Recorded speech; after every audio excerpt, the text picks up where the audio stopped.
Eh bien, Québec, témoignage très attendu cet après-midi du chef du Parti libéral du Canada, Jean Chrétien, dans un salon rouge bondé de spectateurs. M. Chrétien a fait face à un feu de questions. Je m'entretiens avec notre journaliste Gisèle Galichon. Bonsoir, Gisèle. Bonsoir, Louise. Gisèle, on a essayé, paraît-il, de miner la crédibilité de M. Chrétien. Vous nous en parlez un peu? Oui, bien, vous imaginez que sa participation à la campagne référendaire en 1980, qui a fait histoire, a servi de prétexte et d'argument à plusieurs personnes. On tentait de mettre en doute sa capacité de moderniser vraiment la Constitution canadienne en faveur du Québec pour une grande part des points de cette Constitution. Et cela, c'est venu, Louise, non seulement de ceux qu'on identifie à la souveraineté, mais aussi de gens d'affaires, comme par exemple M. Marcel Boudry.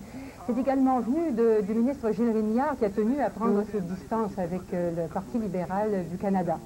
Maintenant, Gisèle, quels ont été les points culminants des échanges entre M. Chrétien et les membres de la commission? Vous devinez qu'avec Lucien Bouchard, ce ne fut pas les roses dans le discours, et ce fut cependant assez vigoureux parfois avec plusieurs membres, en plus de M. Bouchard. On peut dire que les couteaux volaient bas à plusieurs reprises. Et avec M. Larose, Gérald Larose de la CSN, à un moment donné, M. Chrétien a répondu à une question que c'est aux bourgeois, à 2000 bourgeois du Québec, que la souveraineté du Québec va profiter. Alors que les sondages, disait M. Larose, montrent que les petites gens, les ouvriers, veulent cette souveraineté. Et comme vous pourrez l'entendre dans quelques secondes, M. Rémillard a tenu à vraiment faire les distances entre le Parti libéral du Canada et le gouvernement du Québec. Et comme nous l'entendrons dans les secondes qui suivent, il y a eu un échange assez vigoureux entre les deux hommes.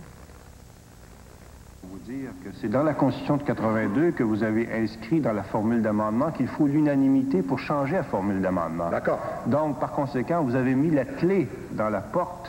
Et parce qu'il y a moyen de convaincre le Canada anglais que pour assurer la préservation de la culture et de la langue française, le Québec a besoin d'instruments additionnels.